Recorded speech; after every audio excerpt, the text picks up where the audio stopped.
अस्सलाम वालेकुम वरहमतुल्लाहि वबरकातुहू। मैं हूं इंतसाम मलिक और आप देख रहे हैं IAS world Hindi Islamic YouTube channel. प्यारे दोस्तों, अगर आप पर मुसीबत आती है तो गौस पाक का ये फरमान सुन लो। सरकार गौस पाक क्या है? लोग गौस पाक को समझना चाहते हैं, कोई भी नहीं समझ सकता सरकार गौस पाक को।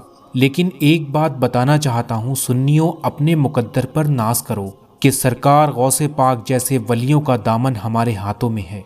हमारी और आपकी निस्बतें उनके साथ हैं, क्योंकि गौसे पाक ने फरमाया जो मुझसे मोहब्बत करे दिल से तो प्यारे दोस्तों उसकी इज्जत मेरी इज्जत हो जाती है। और प्यारे दोस्तों गौस पाक फरमाते हैं फिर मैं उसे कभी जलील नहीं होने देता। लेकिन प्यारे दोस्तों गौस पाक ये भी फरमाते हैं जब तक मैं नहीं चाहता किसी की जबान पर मेरा नाम भी नहीं आता, और जब किसी की जबान पे मेरा नाम आता है तो फिर उसकी मुसीबतें नहीं रहती, अल्लाह उसकी मुसीबतों को दूर फरमा देता है। ये गौसे पाक की शान है। गौसे पाक को क्या समझे कोई, ये वो अजीम ज़ात है। तो प्यारे दोस्तों औलिया के मुतालिक इमाम अहले सुन्नत कहते हैं, मेरे इमाम ने कहा वली एक मकाम पर ऐसी मंजिल पे पहुंचता है कि उसकी अकल अल्लाह रब्बुल इज़्ज़त की ज़ात में फना हो जाती है। इसको कहते हैं मकाम शुक्र, यानी वली की मंजिल। उसको अपना भी होश नहीं रहता, जिसको अपना होश नहीं रहता तो वो वली है। तो इस पे हमारे इमाम क्या कहते हैं, शुक्र के जोश में जो है वो तुझे क्या जाने, खिज्र के होश से पूछे कोई रुतबा तेरा। प्यारे दोस्तों जब शुक्र के जोश वाला वली मेरे गौसे पाक को नहीं जान सकता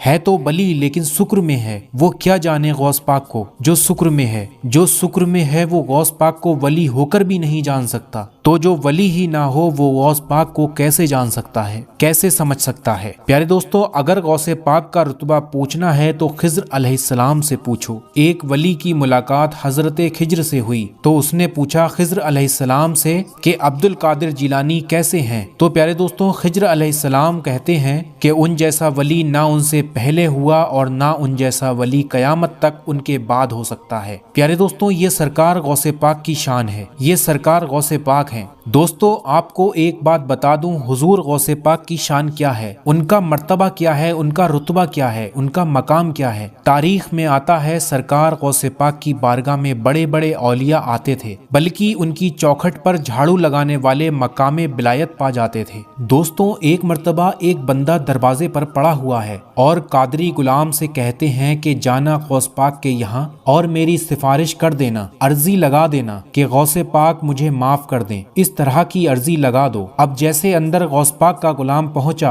और बोला सरकार दरवाजे पर एक बंदा पड़ा हुआ है और वो आपसे माफी मांग रहा है, आप उसे माफ फरमा दें। तो सरकार गौसे पाक ने मुस्कुराकर उस कादरी गुलाम से फरमाया, यानी अपने मुरीद से, बेटा जानते हो वो कौन बंदा है? तो उस गुलाम ने अर्ज किया हुजूर नहीं जानता। तो सरकार गौसे पाक ने फरमाया बेटा वो कोई मामूली आदमी नहीं है, वो अब्दाल है। अब्दाल समझते हैं कौन होते हैं? वली हजारों होंगे, लाखों होंगे हर दौर में, लेकिन अब्दाल हर दौर में सिर्फ 40 होते हैं। और प्यारे दोस्तों ये अब्दाल कौन होते हैं? अल्लाह के रसूल अलैहिस्सलाम ने फरमाया अब्दाल वो हैं जिनकी बरकत से बारिश होती है, अब्दाल वो हैं जिनकी बरकत से अनाज उगता है, और अब्दाल वो हैं जिनकी बरकत से जंगों में फतेह मिलती है, अब्दाल वो हैं जिनकी बरकत से मुसीबतें टलती हैं। ये अब्दाल हैं और वो सिर्फ 40 होते हैं। तो सरकार गौसे पाक ने फरमाया ये जो अब्दाल चौखट पे पड़ा हुआ है माफी इसलिए मांगता है, उससे एक कसूर हो गया है। तो प्यारे दोस्तों उस मुरीद ने कहा हुजूर क्या कसूर हो गया है? तो सरकार गौसे पाक ने फरमाया वो और उसके 2 साथी यहाँ 3 मिलकर बगदाद मोहल्ला की फजाओं में उड़ रहे थे।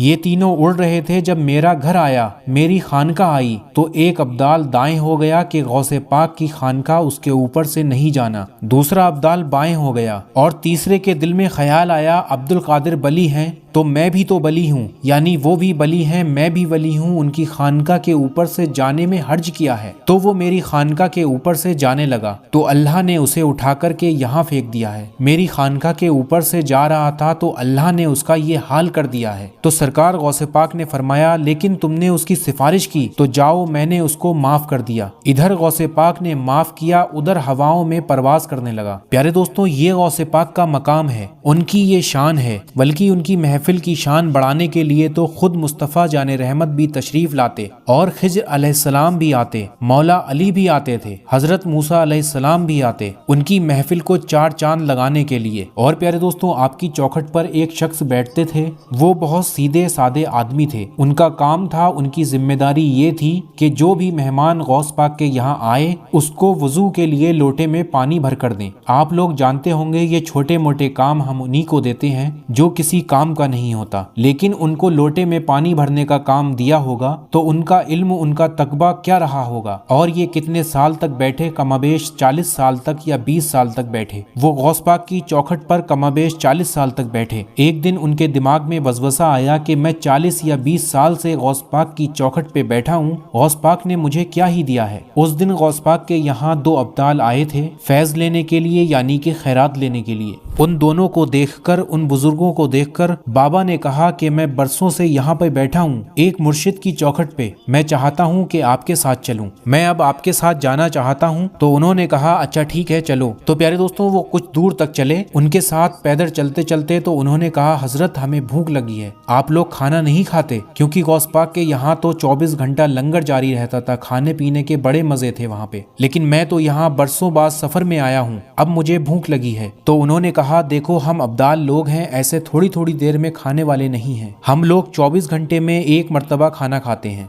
अगर तुम्हें हमारे साथ चलना है तो चलो, नहीं तो अपनी मंजिल वापस जा सकते हो। तो उन्होंने कहा जब निकल ही गए हैं, गौस पाक की दहलीज को छोड़ ही दिया है, अब आपके साथ ही चलना है। तो उन्होंने कहा फिर चलो, फिर चलते हैं। 24 घंटे गुजर गए, भूख के मारे हालत खराब हो गई है। तो 24 घंटे के बाद उन्होंने कहा अब तो रहम करो, बहुत भूख लगी है। तो वो एक जगह रुके और मुसल्ला बिछाया, 2 रकात नमाज पढ़ी और दुआ की। तो आसमान से 3 प्याले सब्जी के और 3 रोटियां आसमान से जमीन पर आईं और एक एक प्याला तकसीम किया, एक एक प्याला बांट कर रोटी को खा लिया। फिर चले, जहन बना लिया कि अब 24 घंटे के बाद ही खाना मिलेगा। चलते चलते 24 घंटे गुजर गए। 24 घंटे जैसे ही हुए उन्होंने फिर से कहा भूख के मारे बुरा हाल है। तो फिर दूसरे ने मुसल्ला बिछाया, 2 रकात नमाज पढ़ी और फिर दुआ की। आसमान से फिर 3 कटोरे और 3 रोटियां आईं। उन तीनों ने एक एक रोटी और एक एक प्याला सब्जी का तकसीम करके खा लिया। फिर ऐसे ही चलते रहे और चलते चलते जहन बना लिया कि अब फिर 24 घंटे के बाद खाना मिलेगा। तो जैसे ही 24 घंटे हुए उन्होंने फिर से कहा भूख लगी है, खाने का इंतजाम किया जाए। तो उन्होंने कहा ये हमारा उसूल है कि जो हमारे साथ रहता है हम एक एक दिन बांट लेते हैं। परसों हमने दुआ की थी, कल इन्होंने दुआ की थी, आज बारी आपकी है, खाना आपको मंगाना पड़ेगा। तो उन बुजुर्ग बाबा ने कहा देखो मैं पढ़ा लिखा इंसान नहीं हूँ, मैं कोई पहुंचा हुआ इंसान नहीं हूँ, मैं ये सब काम नहीं जानता, ये सब मैं नहीं कर सकता, आसमान से खाना आपको ही मंगाना पड़ेगा। तो उन्होंने कहा जो हमारे साथ जाएगा उसको खाना मंगाना ही पड़ेगा, अगर नहीं मंगा सकते तो फिर भूखे रहो। तो फिर उन बुजुर्ग बाबा ने भी 2 रकात नमाज पढ़ी और अल्लाह से अर्ज किया मौला मैं तो कुछ मांगना जानता नहीं हूँ, अदाब नहीं जानता, लाज रख ले मौला और खाने का नुज़ूल फरमा दे जिससे हम लोग खाना खाकर आगे बढ़ें। तो जब उन्होंने दुआ की तो उस वक्त आसमान से 6 कटोरे उतरे और 6 रोटियां उतरी और उसके बाद 2-2 कटोरे तकसीम हुए, 2-2 रोटियां मिली। तो उन दोनों अब्दाल ने कहा भाई तुम तो कहते थे मैं कुछ नहीं जानता, मैं तो बहुत सीधा साधा इंसान हूँ, तुम तो मांगने का ढंग नहीं जानते, आखिर हमने मांगा तो 1-1 कटोरा आया और तुमने मांगा तो 2-2 कटोरे आए। तो उन अब्दालों ने कहा तुम हो कौन? तो उन बुजुर्ग बाबा ने कहा आप मुझसे पूछते हो मैं कौन हूँ, मैंने तो कोई खास दुआ नहीं की, ये तो अल्लाह का करम है कि 2 कटोरे उतरे। तो उन बाबा ने कहा ये तो बताओ तुम क्या कहकर दुआ मांगते हो? तो उन दोनों ने कहा बाबा हम तो अब्दाल हैं, अब्दाल हमें 24 घंटे में खाने की जरूरत होती है, तो हम लोग 2-2 रकात नमाज पढ़ते हैं। 2 रकात नमाज पढ़ने के बाद हम यूं दुआ करते हैं कि या अल्लाह जो शेख अब्दुल कादिर जिलानी के दरवाजे पर वो जो लोटे वाला बाबा बैठता है उसके सदके में हमारे लिए खाने का इंतजाम फरमा दे। तो अल्लाह खाने का इंतजाम फरमा देता है, लेकिन उस लोटे वाले बाबा को हमने देखा नहीं है, उसको हम जानते नहीं है, उसको पहचानते नहीं है। और फिर वो बाबा खुद से सोचने लगे मैं सोचता था कि 40 साल तक दरवाजे पे बैठा के मुझे दिया ही क्या है, मैं अपने आप को पहचान ना सका। तो उन बाबा ने उन अब्दालों से कहा जानते हो मैं कौन हूँ? तो उन्होंने कहा हम नहीं जानते। तो उन बाबा ने पुकार कर कहा जिन लोटे वाले बाबा के सदके में तुम दुआ करते हो वो लोटे वाला बाबा मैं ही हूँ। फिर उन अब्दालों ने कहा नादान, अब्दाल तेरे वसीले से दुआ करते हैं तो तूने वो दर छोड़ा क्यों? तो उन्होंने कहा नादान था मैं, अपने आप को पहचान ना सका, मुझे ये लगा कि तुम पे नजर है, तुम्हारे साथ चला जाऊं, मुझे पता ही नहीं था कि चौखट पर बिठा के कितना नवाज दिया। तो प्यारे दोस्तों जिसकी चौखट पर बैठने वाले खादिम की ये शान है तो मेरे सरकार गौसे पाक की शान क्या होगी। तो प्यारे दोस्तों अगर आपको ये वीडियो पसंद आया हो तो इस वीडियो को लाइक कीजिए और तमाम मुसलमानों में शेयर जरूर कर देना। और अगर आप लोग चैनल पर पहली बार आए हैं तो चैनल को सब्सक्राइब करना ना भूलें। हम आपकी खिदमत में रोज की एक वीडियो शाम 8 बजे लेकर हाजिर होते हैं, तो आप लोग रोज की एक वीडियो देखते रहिए। आज के लिए बस इतना ही, फिर मिलते हैं इंशाल्लाह एक नई वीडियो के साथ। आप लोग अपना ख्याल रखिएगा। अल्लाह हाफिज।